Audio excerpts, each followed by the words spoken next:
कुख्यात गुंड गजा मारण्याची मटण पार्टी पुणे पोलिसांना चांगलीच भोवलेली आहे। पुणे पोलीस दलातील एका अधिकाऱ्यासह 4 कर्मचाऱ्यांचं निलंबन करण्यात आलं। पोलिसांनी गजा मारण्यासोबत ढाब्यावर मटण पार्टी केल्याचं समोर आलेलं आहे। सांगली कारागृहामध्ये घेऊन जाताना मारणे यानं पोलिसांच्या समक्ष ढाब्यावर मटण पार्टी केल्याचा धक्कादायक प्रकार समोर आलाय। आरोपी असून देखील ढाब्यावर जेवण देण्याने बेजबाबदारपणे वागणुकीनं पोलिसांचं निलंबन करण्यात आलं। सहाय्यक पोलीस निरीक्षक सूरज राजगुरू यांच्यासह हवालदार महेश बामगुडे, हवालदार सचिन मेमाणे, हवालदार रमेश मेमाणे तर पोलीस शिपाई राहुल परदेशीशी निलंबित करण्यात आलेल्या पोलिसांची नावं आहेत। मोक्का कारवाई अंतर्गत गजा मारणे पुण्यातील एरवाडा कारागृहामध्ये सध्या शिक्षा भोगतोय।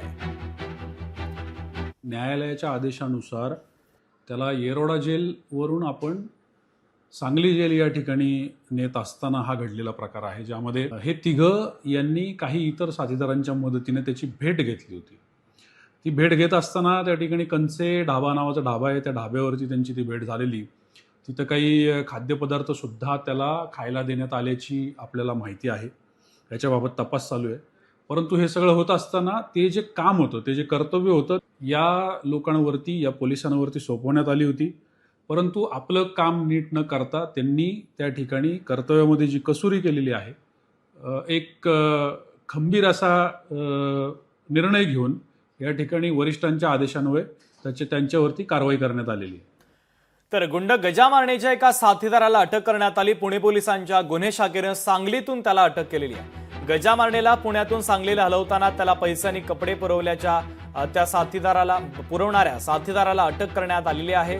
बाळकृष्ण उर्फ पांड्या लक्ष्मण मोहिते असं या अटक करण्यात आलेल्या आरोपीचं नाव आहे। तर सुरक्षेच्या कारणास्तव मारणेला सांगली येथील कारागृहामध्ये नेण्यात येत होतं। आपले प्रतिनिधी अमोल धर्माधिकारी अधिकचे अपडेट या बातमीच्या संदर्भातले देत आहेत। अमोल,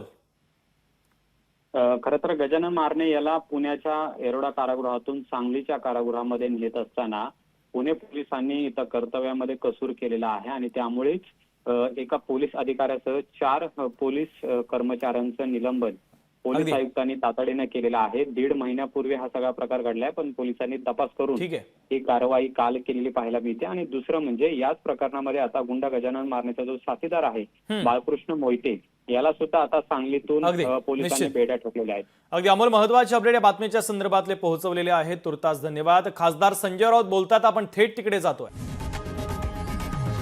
लोकशाही मराठी ऐका, पहा, जागरूक रहा।